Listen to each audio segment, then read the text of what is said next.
Bon, faut que je vous parle de ces photos. Et désolé d'avance, mais le sujet, il est loin d'être fun. Le requin que vous voyez juste là, c'est un requin bulldog. Il a été capturé, puis tué en début de semaine sur l'île de la Réunion. Et ce qu'il faut bien comprendre, c'est qu'on n'est pas du tout sur une prise isolée. À la Réunion, il y a des centaines de requins bulldog et tigres qui sont tués chaque année par des pêcheurs amateurs. Et justement, j'ai interviewé la personne qui coordonne tout ça.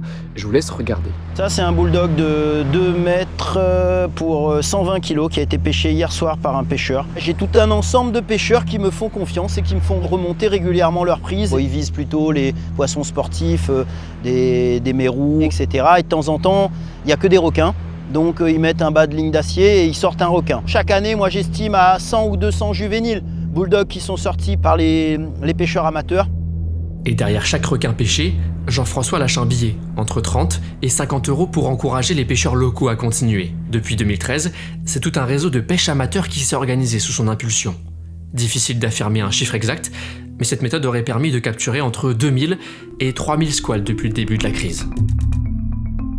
En fait, sur l'île, ça a toujours été une pratique courante. Les requins sont pêchés pour être vendus et mangés, mais depuis plus de 25 ans, les autorités ont interdit la commercialisation de leur viande parce qu'elle contiendrait des toxines qui peuvent être dangereuses si on les ingère. Alors pourquoi on continue de les pêcher? Eh bien parce que certains enfreignent les règles, soit pour leur consommation perso, soit pour se faire un peu d'argent. Et surtout, parce qu'ils considèrent qu'il faut réguler les populations de requins tigres et de requins bulldog. En fait, à La Réunion, ces deux espèces sont responsables de plusieurs attaques mortelles sur l'être humain, notamment entre 2011 et 2019, pendant ce qu'on a appelé la crise requin. Depuis, forcément, ils ont très mauvaise réputation. Et donc, en parallèle de cette pêche amateur, l'État, lui aussi, a lancé son propre programme pour limiter la prolifération de ces deux espèces de requins. En 15 ans, les autorités en ont tué près d'1 millier. Le tout sans jamais vraiment savoir combien de ces squales peuplaient les eaux de la Réunion. Et sans compter aussi sur toutes les autres espèces animales qui ont mordu à l'hameçon par accident. Ce sont des mérous, des barracudas, toutes sortes de poissons qui ne sont pas ce qu'on appelle les requins ciblés, à savoir le bulldog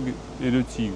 On détruit des êtres vivants juste pour les jeter à la poubelle. Et cette pêche, elle continue encore aujourd'hui, alors que ça fait 7 ans qu'il n'y a pas eu d'attaque. Chaque mois, l'État publie les chiffres des requins tués, et en regardant d'un peu plus près, je me suis rendu compte que leur programme capture principalement des requins tigres, une espèce qui est considérée comme quasi menacée selon l'UICN, l'Union internationale pour la conservation de la nature. L'année dernière, par exemple, les autorités en ont pêché 125 contre seulement 5 bulldogs. Tout ça alors que selon plusieurs études, le requin tigre ne serait à l'origine que d'une seule attaque à La Réunion lors des 20 dernières années. J'ai fait un documentaire sur le sujet où je reviens aussi plus en détail sur l'impact de la crise sur les surfeurs et sur tout plein d'autres choses. Tout ça pour vous dire de faire attention à ce genre de pseudo-médias qui relayent simplement les infos sur la pêche sans parler des conséquences écologiques ou du débat scientifique justement qu'il peut y avoir derrière.